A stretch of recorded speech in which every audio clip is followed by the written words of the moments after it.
ইতালির রোমের নিজ কর্মস্থলে নির্মম হত্যাকাণ্ডের শিকার হয়েছেন প্রবাসী বাংলাদেশি নাহিদ মিয়া।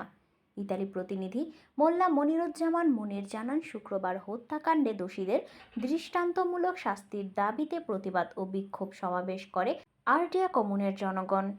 এ সময় উপস্থিত ছিলেন একই শহরের মেয়র, ইতালিয়ান নাগরিক, ভারতীয়, মরক্কান এবং অন্যান্য দেশের অভিবাসী কমিউনিটির প্রতিনিধি সহ বিপুল সংখ্যক প্রবাসী বাংলাদেশিরা। সকলের অংশগ্রহণে প্রতিবাদ সভাটি এক সংহতির বার্তা হয়ে উঠেছে ন্যায় বিচারের জন্য একত্রে দাঁড়ানোর।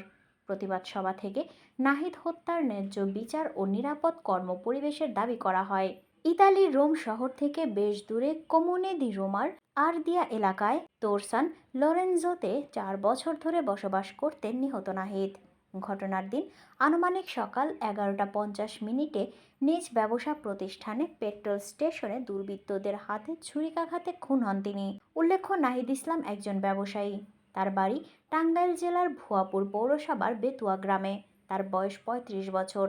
তিনি 18 বছর ধরে ইতালিতে পরিবার নিয়ে বসবাস করছেন। ছুরিকাঘাতের পর হাসপাতালে নেওয়ার উদ্দেশ্যে হেলিকপ্টার আসার কিছুক্ষণ পরেই কর্তব্যরত ডাক্তার তাকে মৃত ঘোষণা করেন। Le associazioni e con tutta quanta la cittadinanza dal basso organizzando questa cosa per comunità, per una comunità solidale, unita.